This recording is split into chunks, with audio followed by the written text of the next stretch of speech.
James Dean, the Hollywood legend who lived fast and died young. His love of fast cars drove him from the silver screen to the racetrack. People say racing is dangerous, but I'll take my chances on the track any day than on a highway. Jimmy was fast at any cost. That particular car was a deadly automobile.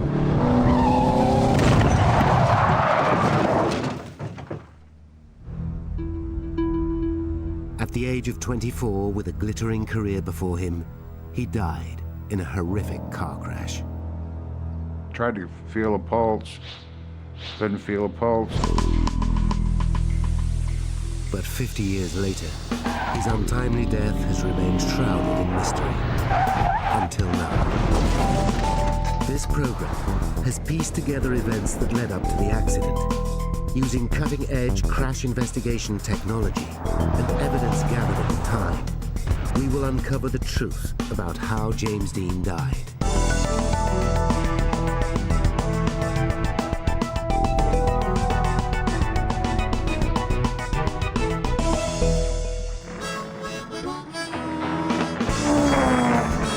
A rebel actor with a passion for speed, Dean's moody good looks propelled him to stardom. Ladies and gentlemen, James Dean. In his brief career, he made just 3 films. But his sudden violent death made him a legend. He's the American symbol.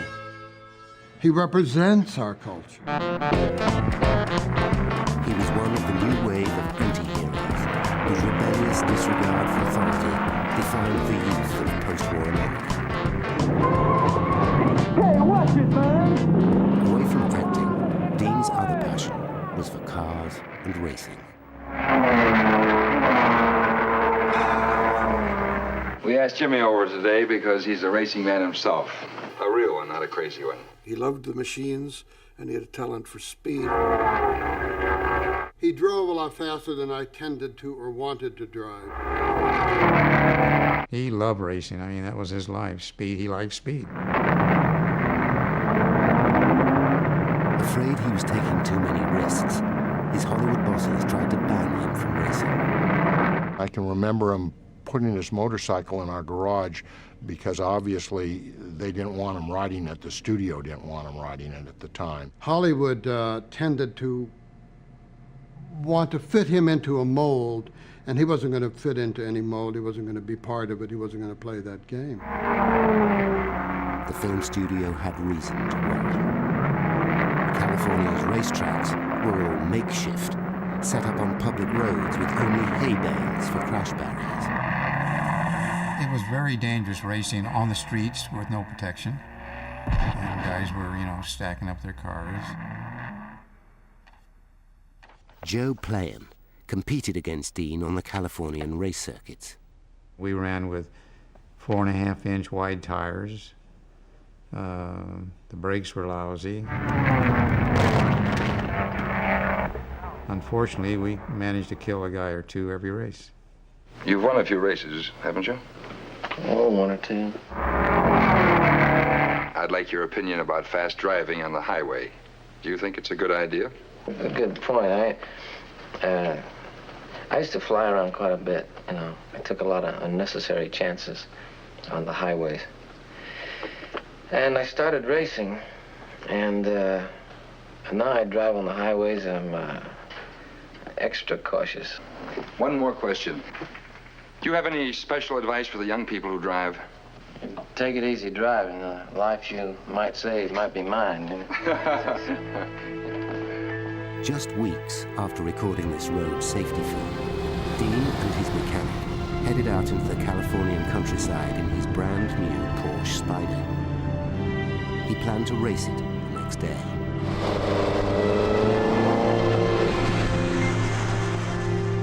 But his journey was cut short by a Ford coupe driven by 23-year-old Donald Turnipseed.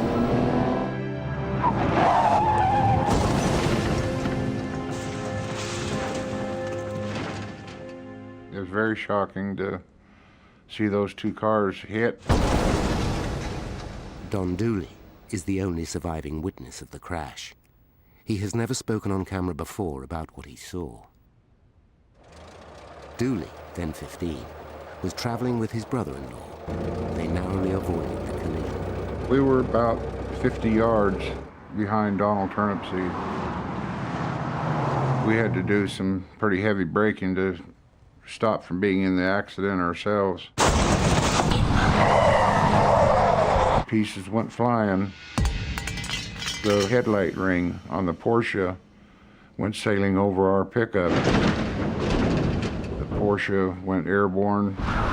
James Dean, he was pawing at the air to try to keep inside of the car. Dooley ran to the scene of the crash to find a second man, still conscious, lying next to the car. I think he was lifting his head up and trying to say, where's Jimmy? But I don't know if he bit his tongue half off or what, but his mouth was all full of blood. And he was saying, oh, Jimmy, you know. And I didn't know who he was talking about. Dean remained trapped inside the car. I went around to James Dean, and I felt of his pulse. I couldn't feel anything. On the way to the hospital, the young actor died of massive internal bleeding and a broken neck. With the death of Jimmy Dean, the actor, came the birth of James Dean, the legend.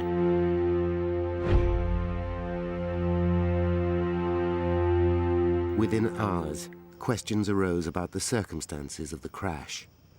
50 years on, many of the questions remain unanswered. Was Dean's reckless driving responsible for the crash that killed him? You spin the wheel so many times, you know, you run across a freeway so many times, and you're going to get hit. It's going to happen. How did Dean react in the split second before impact? Dean tried to avoid him, but couldn't get around him. And most incredibly, was James Dean himself actually behind the wheel? The only surviving witness believes not. James Dean was sitting on the left side facing us, which would be the passenger side. The man wearing the plaid shirt was behind the steering wheel, and that was the mechanic. At the inquest into the actor's death, Don Dooley's claim was never verified. Top crash investigator Mike Kennedy has re-examined the evidence and conducted a new investigation into the collision. In 1955, the police on-scene investigators did things entirely differently and not as scientifically as people do them now. Forensic techniques available today will shed dramatic new light on the accident. This fresh investigation will reveal exactly what happened 50 years ago, on the day that James Dean died.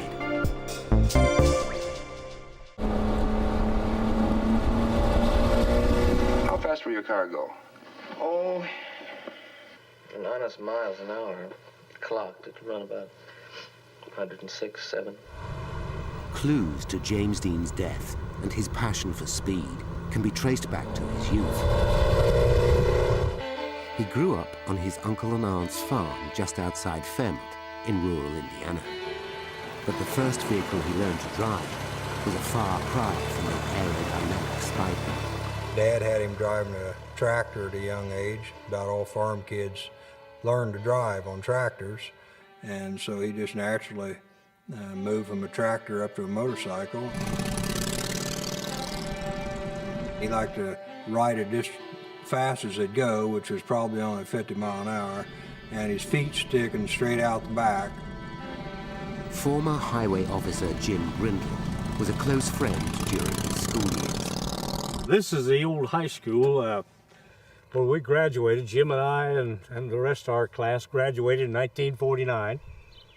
It just brings back a lot of memories as I'm sitting here. Lunch breaks were spent close by at Marvin Carter's motorcycle shop. It's really kind of a candy shop, so to speak. You just come out here and drool. That was every boy's dream, to have a motorcycle. I think what he loved mostly about them was the freedom that it represented. You climb on that bike and you just feel free. By the time he was an aspiring young actor in Los Angeles, this love of freedom was evolving into something far more dangerous.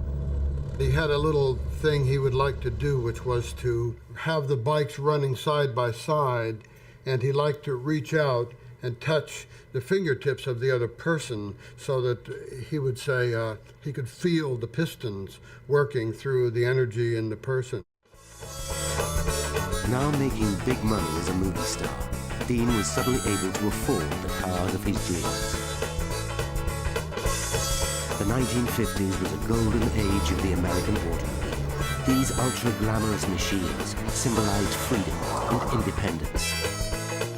But Dean wanted something faster and more agile than a big American car, something he could race. Within 17 months of moving to LA, he splashed out on a European sports car and his first Porsche, a speedster.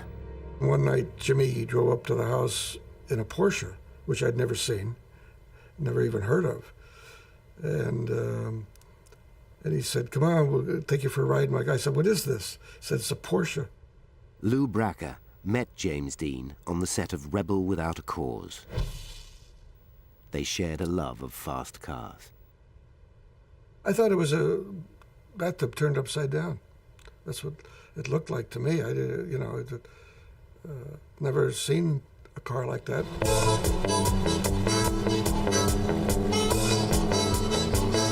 Bracker was immediately hooked and bought himself a speedster. The two friends started heading to Mulholland Drive in the Hollywood Hills to push their cars to the limit.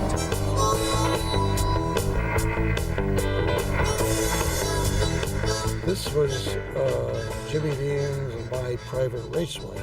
I say private because it's a public road. You have S-curves and you have hairpin curves. Mulholland is a great road race practice field. The LA Police Department doesn't think so, but Jimmy and I thought so. Dean took his passion for speed to the racetracks of Southern California. Established drivers immediately recognized a genuine racing talent. You've won a few races, haven't you? Well, I showed pretty good at Palm Springs. I ran a Bakersfield. When he sat in a machine, whether it was a Ford station wagon or the Spider, Jimmy looked like he belonged in the car. He was so excited about and so enamored with the thought of driving in competition. That did bring him to life. His first two outings were impressive. Dean came second and third. This is rare footage of what would be his final race at Santa Barbara. He was a young lad, and he hadn't had any experience in race cars, but he had the desire. But his engine blew a piston, and he ran off the track. He didn't finish the race. Not one to take losing lightly, he went after a car built to win. Of course, he crashed like a lot of us did, but he always wanted something faster. And the faster he got, the more problems he had until he finally got in the 550 Spider. In the 1950s, Europe led the way in race car design, and Porsche were at its cutting edge. The Spider 550 was unveiled in 1953. Made of lightweight aluminium, the design allowed the 550 to reach a top speed of 135 miles per hour, beating more powerful rivals. With the engine mounted in the middle of the chassis, the car also gave a super responsive and sensitive ride. But while the Spider's construction made it ultra-light and ultra-fast, the design also made it very fragile. Built for the racetrack rather than the road, it was intended for experienced, competitive drivers. In 1955, after widespread success in Europe, just 78 cars were released for sale worldwide. The Spider quickly caught the eye of the Southern Californian racing community. And I was racing my MG Special, and Richie Ginther was driving a 550 Spider for Johnny Von Neumann, and that thing went by me like I was tied to a post. So I says, "My God, what is that thing? I gotta have one of those." LA car dealer Johnny Von Neumann imported 5 Spiders for competition motors. This Porsche Spider was like a new invention, a newborn thing. There was no faster car when it appeared on the scene. A competent driver was going to be a winner in that class. It's like, let's get serious now. We're going to race the big boys. Lou Bracker spotted the Spider in the window of Competition Motors. He couldn't wait to tell his friend. And so when I got home, I called Jimmy. I said, guess what I saw in von Neumann's window? He said, what? I saw a new Spider. And he said, oh. The next day, Dean traded in his Speedster for the brand new Spider. The price was $7,000, more than twice the average annual wage of the time. He drove straight over to Lou Bracker's. I wanted to get in the Spider because I'd never been in a Spider. So I hopped in and we took off. The car was faster, lower, noisier, much more torque, so everything was happening quicker. But not everyone was so excited about Dean's treasured new car. I'm going to tell you something that's absolutely true. I was there, I heard it, I saw it. It's not something that Jimmy told me. Dean and Bracker bumped into Sir Alec Guinness at the Villa Capri, a local Hollywood hangout. Alec sat down and Jimmy started telling him about his Spider and then took him out to the parking lot to see the Spider. And they came back a few minutes later and Alec Guinness was visibly shaken. He was white, really. He said that he saw the car and saw a vision. He saw Jimmy dead in the car. And he was absolutely stunned. And you could tell he was stunned. And Jimmy, of course, poo-pooed it, but that is an absolutely true story. Only 9 days after taking delivery of the Spider, Dean planned to race it 300 miles away at the Californian town of Salinas.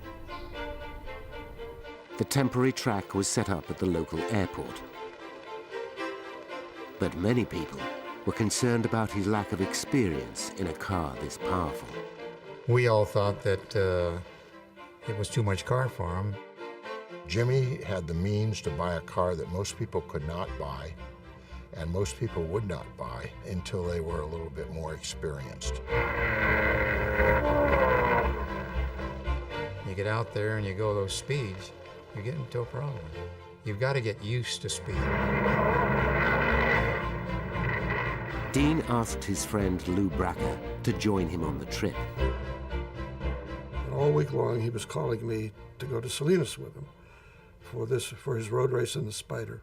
But Bracker had plans to attend a college football game.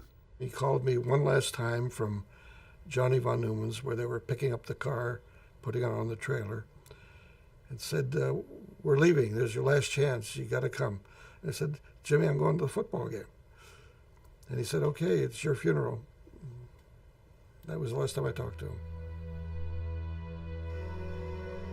To this day, I'd like to believe that Jimmy never would have put that car on the ground if I'd have been with him, because he promised me he wouldn't, but I wasn't there to enforce the promise, because I really didn't want him to put the car on the ground. Just take it to the track and race it and bring it home.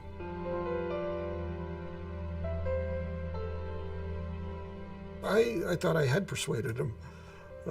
I thought I didn't need to be there to mother him, but I did, evidently. Lou Bracker never saw his friend again. Hollywood, 30th of September, 1955. With just 24 hours to go, James Dean prepared to set off for his first race in his new Spider. But the car still needed another 250 miles on the clock for the engine to be properly run in. Instead of transporting the Spider by trailer, he ignored his friend Lou Bracker's advice and decided to drive to the track himself. With him was mechanic Rolf Witherick, sent by Porsche from Germany to look after wealthy customers in California. 1:30 p.m., they left Los Angeles for the racetrack, 300 miles away in Salinas, starting the journey that would end in tragedy. Fellow racer Bruce Kessler remembers the route well. It was like being on a 20-mile straightaway. Driving to Salinas on that particular road, you could drive as fast as you wanted. You just didn't see anything. You didn't see any traffic. We didn't see any traffic. 70 miles into the journey, south of Bakersfield, Dean's new racing car attracted attention.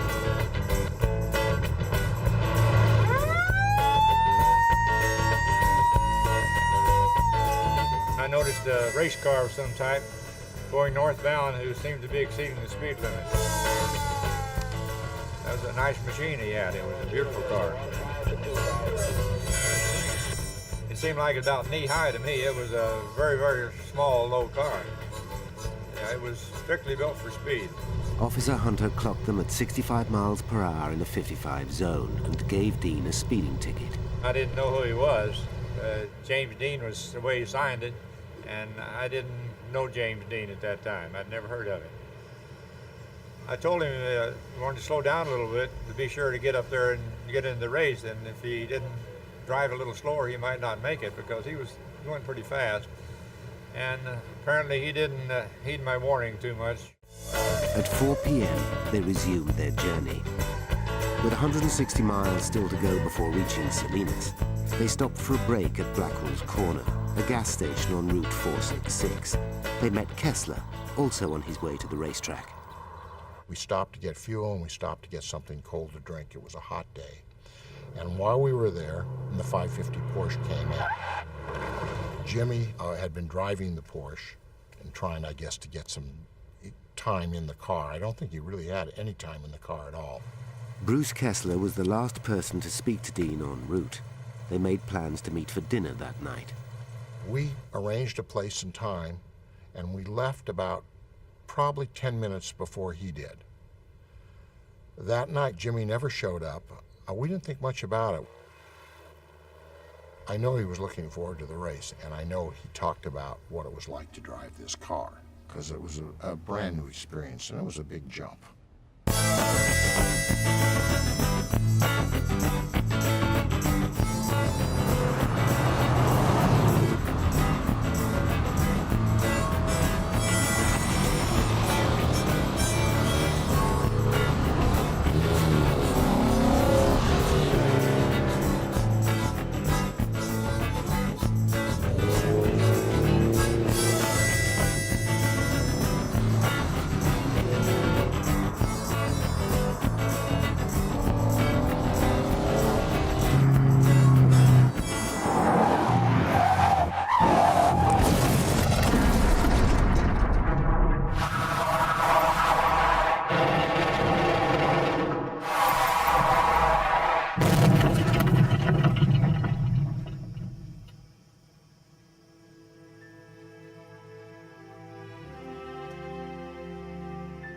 Just days after Alec Guinness's chilling premonition about the new Spider, Dean was dead. The cars collided at a Y-shaped intersection. The Porsche landed by a barbed wire fence on the side of the road. The Ford Coupe turned anti-clockwise and slid 30 feet from the point of impact. Highway officers Ernie Tripke and Ron Nelson arrived on the scene at 6:20 p.m. I don't think that I've ever seen one car that was demolished like James Dean's car was in any of my accidents. It looked like it had exploded. It's a very light car made out of aluminum, and when it hit the heavier Ford, it just totally disintegrated. My first job was try to protect the scene. I put out some flares, and as I was doing that, they were loading James Dean in the ambulance. For the first time since the accident, Tripke and Nelson have returned to the crash site, bringing the original photographs they took at the time. But it was a very very, very severe collision is that that spider just went all to pieces. It was just too much for it. Dean's car traveled 45 feet after a point of impact and ended up over here next to the telephone pole. You can see that the left front of the turnip seed cart is pretty well damaged, but that was all. It was our duty to try to determine what caused the accident and get statements from all participants in the accident. If there were any skid marks, to measure the skid marks, and if there were any pertinent items that should be photographed, namely the highway, vehicles, and so forth, we would do this. Their photographs were crucial to the investigation. 2 weeks later, the inquest opened in Paso Robles, the closest town to the scene of the crash. Conflicting eyewitness reports left questions unanswered. How fast both cars were traveling was never clarified. 50 years on, accident investigator Mike Kennedy and his team plan to examine the crash site. They intend to use modern techniques and original evidence to solve some of the mysteries of James Dean's death.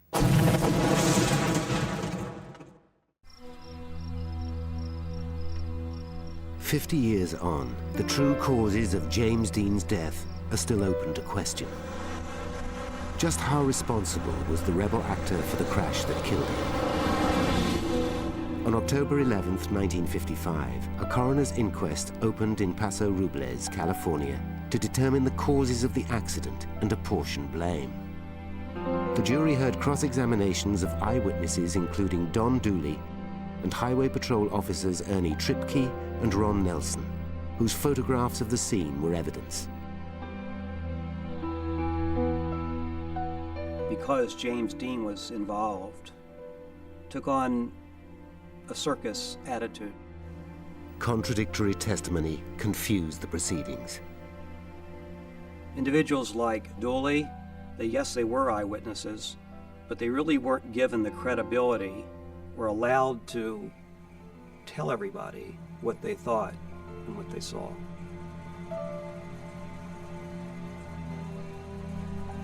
Questions arose about who was to blame for the crash. Now, modern techniques not available in 1955 can solve the mystery of what caused the accident. Down the straight road here and around this curve right there. And then I'll come back up here and we'll take some shots along the curved part of the road. Around this one that goes 41. Yeah. Accident investigators Mike Kennedy and Mike Greenfield have come to the site of the crash. They're collecting data from the original photographs and from the site itself to discover how the crash occurred. Donald Turnipseed, the driver of the Ford, turned in front of the Porsche. At the inquest into the accident, he claimed he never saw Dean's car coming. 21st century technology can put this claim to the test and discover if there was a dip in the road that hid the Porsche from view. So we're going to use this technology now to measure the vertical visibility obstruction to see if in fact it was enough to hide that Porsche car for a moment in time. Kennedy's team will use a laser ranging device to help them build a 3D model of the accident scene. We're going to measure the vertical rise and fall of this roadway and to see if it could possibly hide a vehicle for whatever time it takes to get through the dip.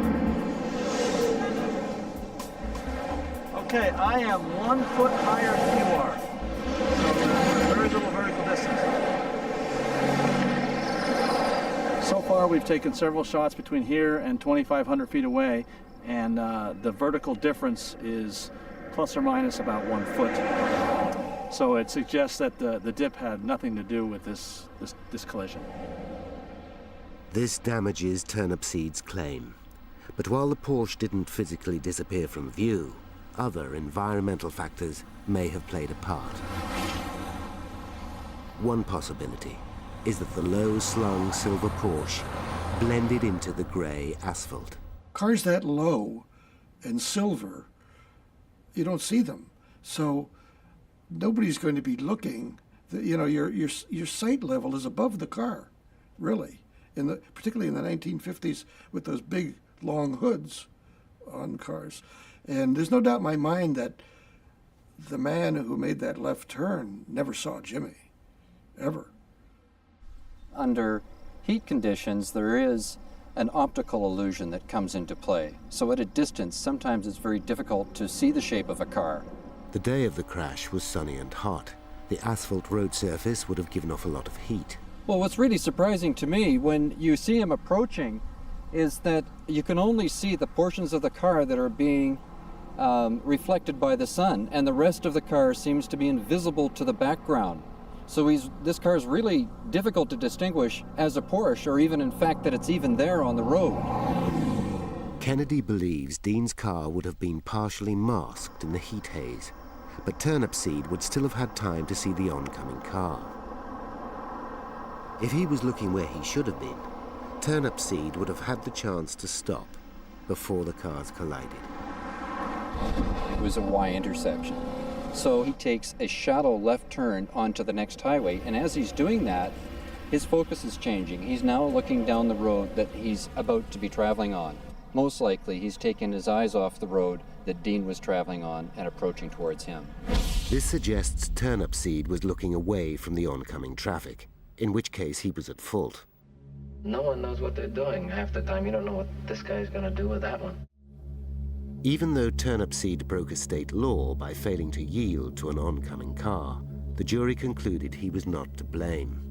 If Dean hadn't died, why, it had been an automatic citation for Turnipseed for a violation of right-of-way. Because of Dean's bad boy image, many people assumed that reckless driving was the cause of the crash. One close friend still holds that view. There was no one to blame for the death of James Dean, unless you could point a finger at Jimmy himself.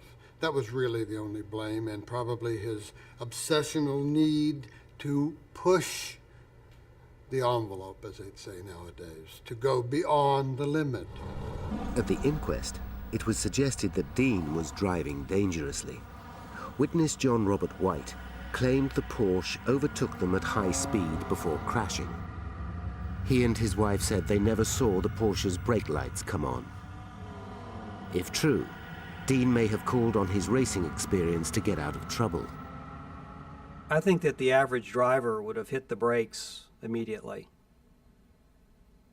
because that was a defensive reaction. I firmly believe, because James Dean had no fear of speed, he was trying to out-accelerate and outmaneuver that Ford. James Dean was a racer. Dean's fearless love of speed was witnessed by John Gilmore.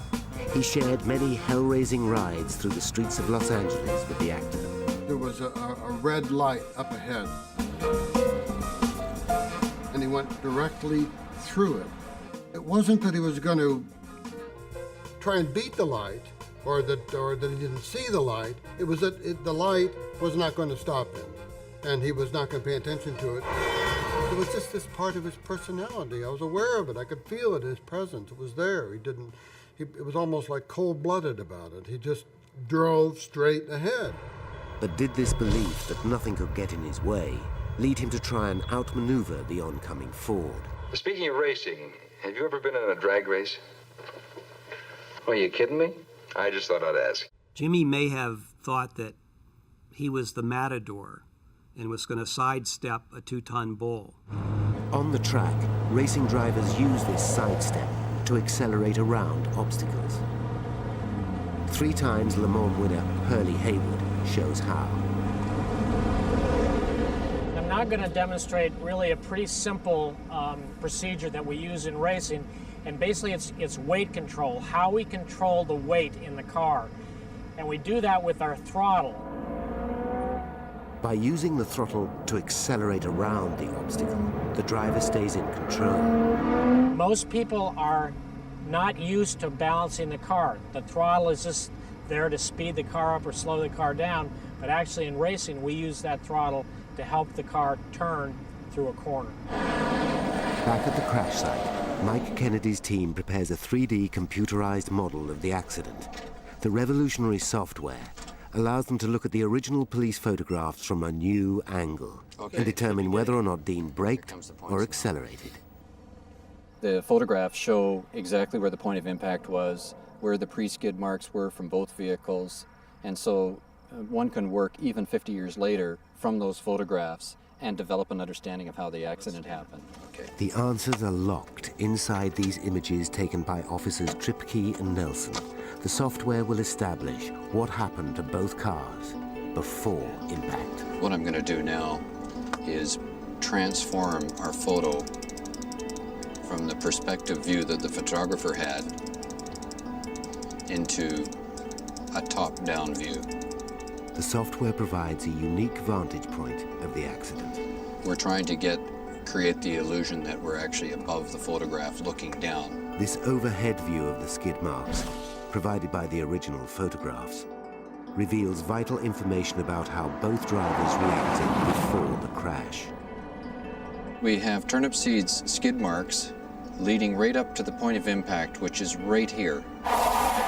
This straight line leading up to the impact point is a braking tire mark from the Porsche. So he definitely had his brakes applied at the moment of impact, and the brakes had been on at least 10 or 20 feet prior to the impact point. As the Ford loomed over him, Dean took his foot off the accelerator and braked. It changes direction right here at impact and arcs around as the Porsche rotated in a counterclockwise rotation right at the time of impact. Dean reacted as any regular driver would when faced with an oncoming car. He did not attempt to outmaneuver the Ford. This leads on to one of the most hotly debated questions of all: how fast Dean was driving. The commonly held view is of a wild rebel actor dying in a high-speed collision. But is it accurate? At the inquest, the jury had to rely on inconsistent witness statements to determine the speed of the two cars. We did not have any pure and true indication of his speed right at impact. Police investigators had few clues to work with. This one witness said that Dean's speed, he thought he was doing over 100 miles an hour. Officer O.T. Hunter, who had caught Dean speeding, was a key witness at the inquest. They wanted to know where I was when I gave him the ticket, the time I gave him the ticket, and how long it took him to get from that point to the point where the accident was. Calculating the time it took for Dean to get from where he was stopped to the crash site, the district attorney calculated that the Porsche was traveling between 85 and 90 miles per hour. But this was far from scientific. Within 1 mile of the Y intersection, the Porsche overtook other witnesses. Robert White and his wife that were traveling on Route 466 that maintained that Jimmy came up so quickly behind them that they didn't see him. Because Jimmy was driving a sports car, you might say, and since he had numbers painted on it, why, I imagine everybody took for granted he was driving too fast. How fast Dean was going has always been a matter of debate, until now. Kennedy's modern crash investigation techniques can answer that 50-year-old question. By taking into account the weight of both cars and measuring the distance they traveled from the point of impact to their final resting place, he can calculate the speed they were traveling immediately before the crash. The speed that these vehicles were traveling at, exhibited by the way that they moved after impact, in the range of 70 to 75 miles per hour for the James Dean Porsche, 60 to 65 miles per hour on the turnip seed Ford Coupe. Dean was driving 10 to 15 miles an hour slower than what concluded, but both he and Turnip Seed were well over the speed limit. Dean might well have gone on to make countless movies and win many more races if only he'd taken his own advice. Well, Gig, I think I'd better take off. Oh, wait a minute, Jimmy. One more question. Do you have any special advice for the young people who drive? Take it easy driving. The life you might save might be mine. You know? With his computer model, Kennedy is able to show what would have happened if Dean had kept the speed limit. This animation is where we change the scenario and we reduce James Dean's speed from 70 to 75 miles per hour down to the speed limit of 55 miles per hour, and all other things remain the same. And as you can see, the two vehicles don't collide, and they miss each other by approximately 20 yards. And so you can see really clearly the difference it makes. Although both cars were speeding, at the inquest neither driver was deemed responsible, even though Turnipseed crossed the path of the Porsche. I think Jimmy was just happened to be there at the right time and was innocent, but I realized the inquest didn't spell that out. Dean's background and reputation didn't help his case. Had a lot of money, that bought a very expensive car, $7,000. It was a German car. It wasn't an American car. He was traveling in a community that he didn't live in. There's no question that Donald Turnipseed was favored as being the local boy, the all-American boy that was a victim. With Dean unable to provide his defense and the mechanic unable to remember the crash, the jury exonerated Turnipseed. Despite all the findings, there remains an unresolved question, one that challenges the legend of James Dean's death itself. Was Dean behind the wheel at all?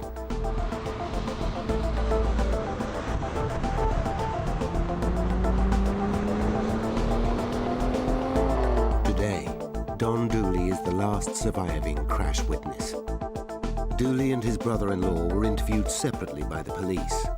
Both claimed Dean wasn't driving the Porsche at all.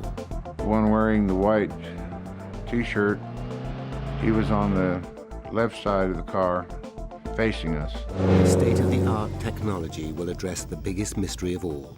Who was driving the Porsche that killed James Dean? It is part of Hollywood mythology that James Dean died behind the wheel of his racing car. But two crash witnesses insist that Dean was not driving. They also found him slumped across the passenger seat.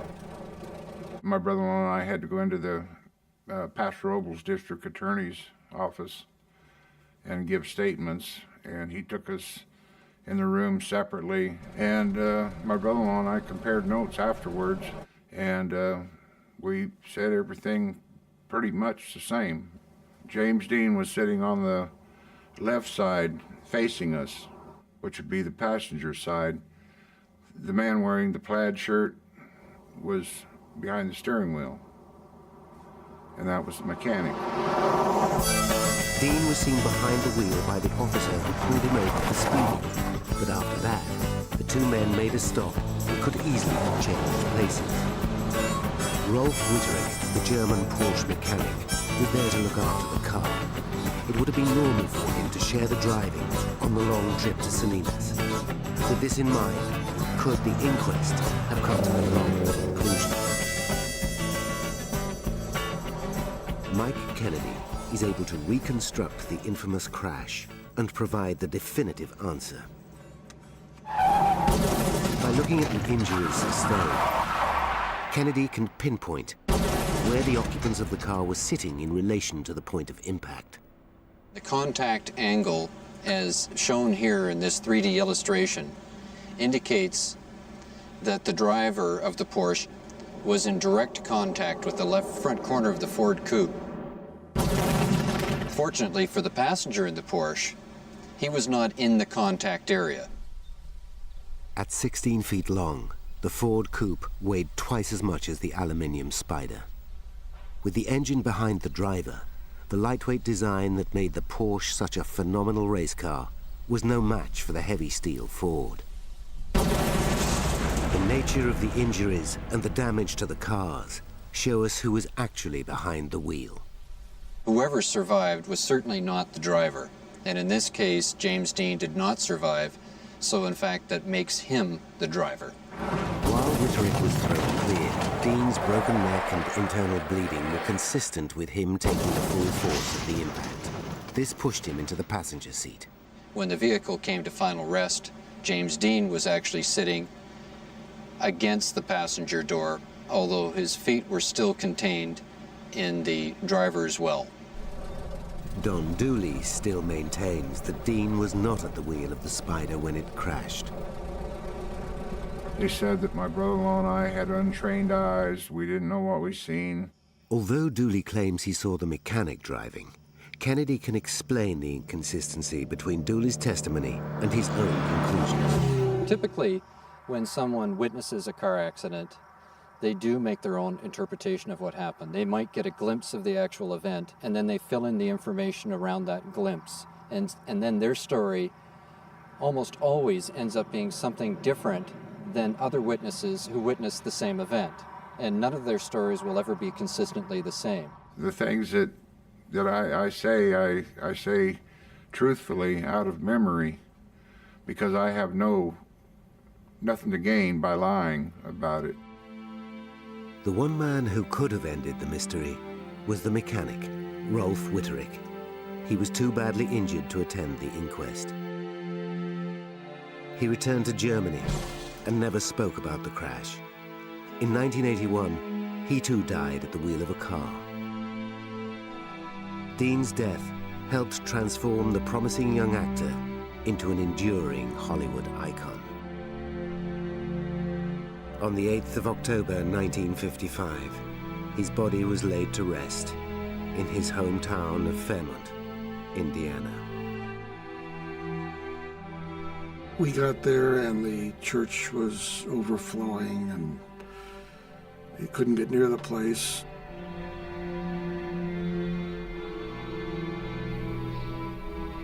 They had speakers set up in the windows so people could hear that were outside, and it was a very, very huge event. In the year after the crash, his fame grew dramatically, as did his fan base. His last two movies were launched to huge acclaim. 50 years on, his image is still one of the most recognized worldwide. The way he died contributed greatly to his image, to the icon that he has become. We still get a lot of new fans today. You know, his talents have left quite a following. He died in a very romantic concept, and Jimmy would have liked that.